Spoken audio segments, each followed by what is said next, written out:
What if I told you that one of the world's most iconic monuments might be hiding a secret so profound it could rewrite human history? Standing silent in the Egyptian desert for what we're told is 4,500 years, the Great Sphinx of Giza has weathered countless sandstorms, witnessed the rise and fall of empires, and kept its mysteries locked behind that enigmatic smile. But here's where things get interesting. In the 1990s, a Boston University geologist looked at the Sphinx and saw something that didn't make sense. Something that shouldn't be there. Deep vertical erosion patterns carved into the limestone body. The kind of weathering that doesn't come from wind or sand. The kind that comes from water. Heavy, sustained rainfall. The problem? Egypt's climate has been bone dry for the last 5,000 years. So, how did water carve those channels into a monument that supposedly wasn't even there when the rains fell? Welcome to one of archaeology's most controversial debates, where geology meets history and the timeline of civilization itself hangs in the balance. The story really begins in 1990 when Robert Schoch, a geologist from Boston University, was invited to Egypt by author John Anthony West. West had been fascinated by the work of an earlier scholar named Schwaller de Lubicz, who suggested the Sphinx showed signs of water erosion. Schoch wasn't an Egyptologist. He was a scientist who studied rocks and how they weather over time. When he examined the Sphinx, he wasn't looking at hieroglyphs or trying to interpret ancient texts. He was simply reading what the stones themselves were telling him, and what he found shocked him. The vertical fissures and undulating patterns on the Sphinx's body were classic markers of precipitation-induced weathering. This wasn't wind erosion, which creates horizontal patterns and undercuts. This was rainfall, heavy and prolonged, cutting channels down to the limestone over centuries. Now here's where the timeline becomes a problem. Egyptologists have long dated the Sphinx to around 2500 BCE, attributing its construction to Pharaoh Khafre of the 4th dynasty. The face is often said to resemble Khafre, and the monument sits near his pyramid. It's a neat, tidy story that fits perfectly with what we know about Old Kingdom Egypt.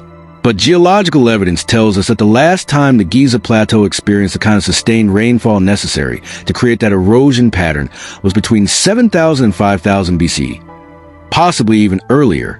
That's at least 2,000 years before the first Egyptian dynasty, before the pyramids, before hieroglyphic writing, before anything we recognize as ancient Egyptian civilization even existed. Schoch's conclusion was cautious but revolutionary. Based purely on the weathering patterns, he estimated the Sphinx could be anywhere from 7,000 to 9,000 years old, perhaps even older. This wasn't wild speculation. This was a geologist applying standard geological principles to rock formations. When you pour water over limestone for centuries, it creates specific patterns. When wind and sand blast rock, they create different patterns. The Sphinx shows the former, not the latter. Other structures at Giza built from the same limestone during the accepted 4th dynasty period don't show this water erosion. The tombs, the temples, the pyramids themselves, they show the horizontal weathering and undercutting you'd expect from 5,000 years of wind and sand. But the Sphinx is different. The conventional response from Egyptologists has been swift and largely dismissive. They argue there's no evidence of a civilization advanced enough to build something like the Sphinx existing that far back. No tools, no settlements, no pottery, no writing. How could a culture capable of carving a monument 240 feet long and 66 feet high from solid bedrock simply vanish without leaving any other trace? They point to inscriptions and archaeological context, linking the Sphinx to Khafre's reign. Some suggest the erosion could be explained by other factors, perhaps groundwater seeping up to the rock, or rare flash floods, or even dew and humidity, creating chemical weathering over time. But Schoch and others counter each of these alternative explanations. Groundwater seepage creates different patterns and would affect all structures equally, not just the Sphinx. Flash floods are dramatic but brief and don't create the kind of deep, sustained erosion visible on the monument. Chemical weathering from dew is far too slow and would need evidence of salt crystallization, which isn't present in the patterns observed. The vertical channels, the scalloped surface, the depth of the fissures, all point consistently to one source: prolonged rainfall over many centuries. And there's another intriguing piece of evidence.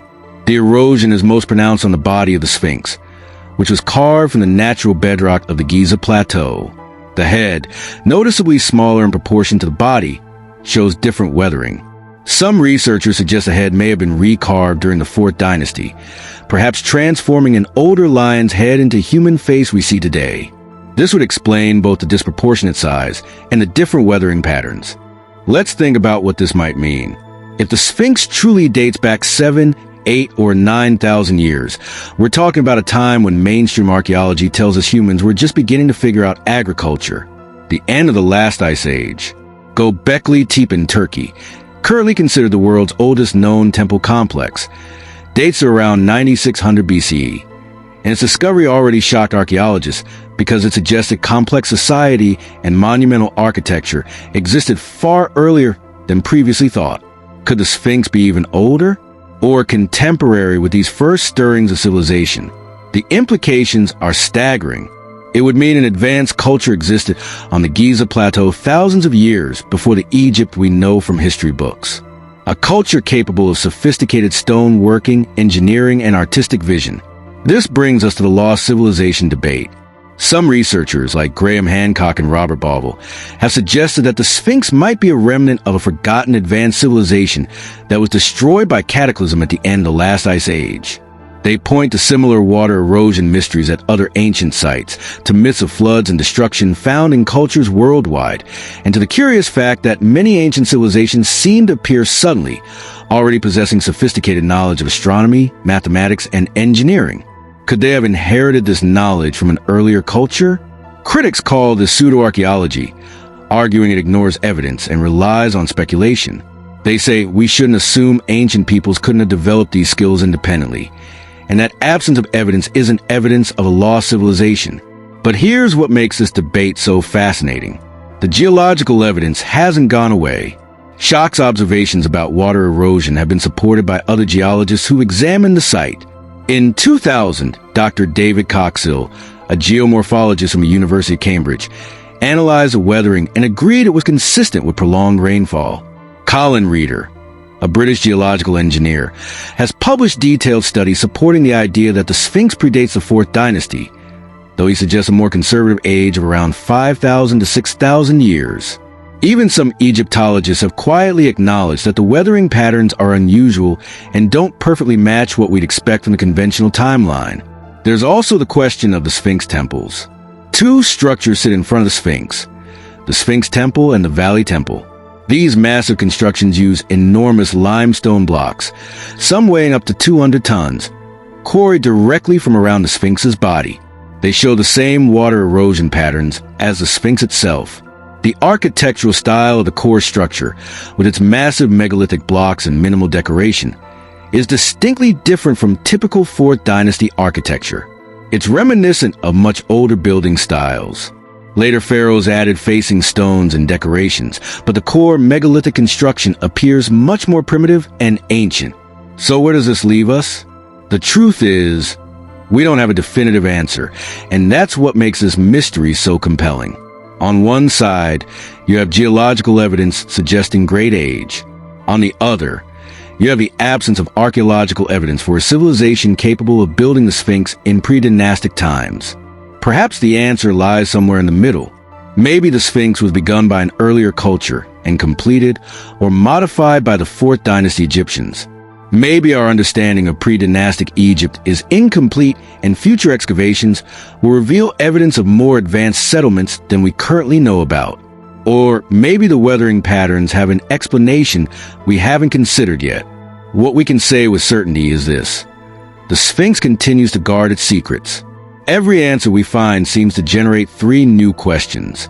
And perhaps that's exactly as it should be.